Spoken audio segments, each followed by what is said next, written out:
Hey, what's up mga boss? Magandang araw sa lahat. Sa araw na to mga boss, ituturo ko sa inyo paano gamitin tong burner caliper.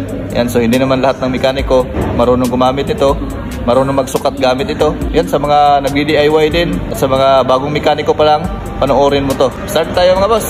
So yan, so before tayo mag-start mga boss, and so basic parts muna tayo ng burner caliper.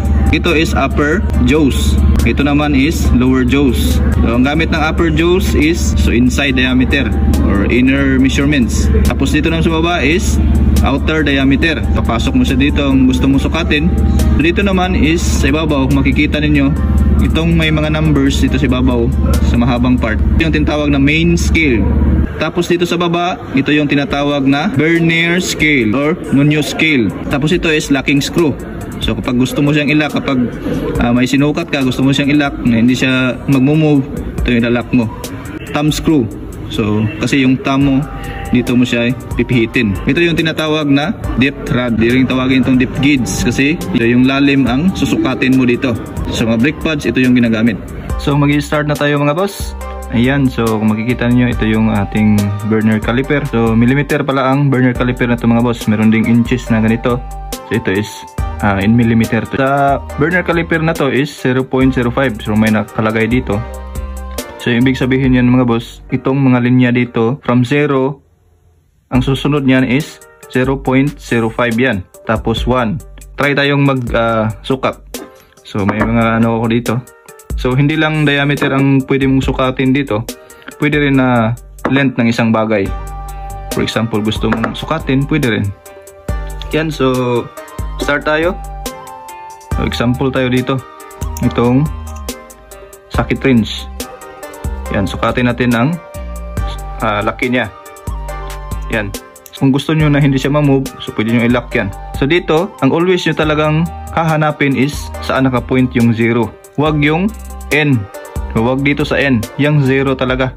Saan siya naka-point. So kung ating bibilangin, so ang 0 is naka-point sa kasi 20 to 25, 26, 27. So 27 mm mahigit. So ngayon, hindi natin makukuha yung point niya kung hindi tayo titingin dito sa kanyang burner scale. So dito tayo kukuha ng point. Ngayon, sa pagkuha ng kanyang point, huwag niyong titignan yung mga numbers dito sa taas. Ayan. So nasa 27 ka na. So tapos mo na siyang tingnan yung main scale na millimeter sa taas. So sa point ka na naman. So ang gagawin mo is hahanapin mo yung tawag natin dito. Hahanapin mo yung number dito sa baba na tugma sa linya dito. So ang titignan mo lang dito sa ibabaw sa main scale is yung mga line. So wag ka nang tumingin dito sa mga numbers. Yan, sa mga line. So sa nakikita natin, pinaka tapat na linya. Kung ma-observe niyo, hindi nakatapat yung ibang mga linya. Merong malapit at merong sakto talaga. So itong 2. So ibig sabihin, dahil 2 yan, so dahil 0.5 yan kada linya, so 5, 10, 15, 20. So ibig sabihin 0.20 siya. So 0.20. At i-add mo doon sa 27 na nandito sa kanyang main scale. 27 plus 0.20 is 27.20. Dito naman tayo sa kanyang upper jaws. Yan. So ganito lang. So yan. So ito is, babasa naman tayo. So dito ka na naman sa 0. Ayan, 0. So dito is 10, 11, 12. Ayan, so hindi siya umabot ng 13. Diba? So 12 lang siya. So 12 yung main scale niya. So 12. So sa point ka na naman kasi hindi, lumagpas siya. So dito, hanapin mo naman yung katapat na linya. Ayan. Makikita natin, dito tumapat sa pinakatapat talaga personally is dito sa kanyang dito between sa 9 at saka 8. Yan yung pinakatapat talaga sa personal. 0.80 plus 5 is 0.85. So 0.85 siya. So ibig sabihin 12.85. Ayan. Ito naman tayo sa tawag natin, hindi aabot ng 1 mm. For example, mga ganyan. So yung 0, hindi umabot ng 1 mm. So pwede rin. Ayan, napakanipis. Di ba? So pwede mo rin yung i-reading dito. Yan. So hanapin mo lang yung linya na magkatapat.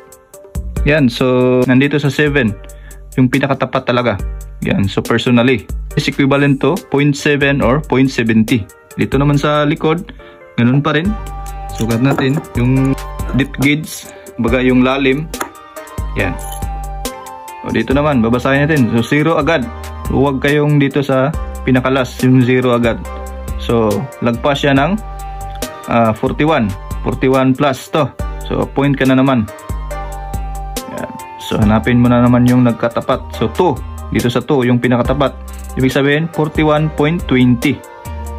Yan, 41.20 kasi 5, 10, 15, 20. Kasi 0.05 ang bawat linya dito sa baba. Yan. So ganyan lang kadali mga boss. Grading ng burner caliper. Thanks for watching mga boss. God bless. Sana may nakuha kayo. See you at the next video.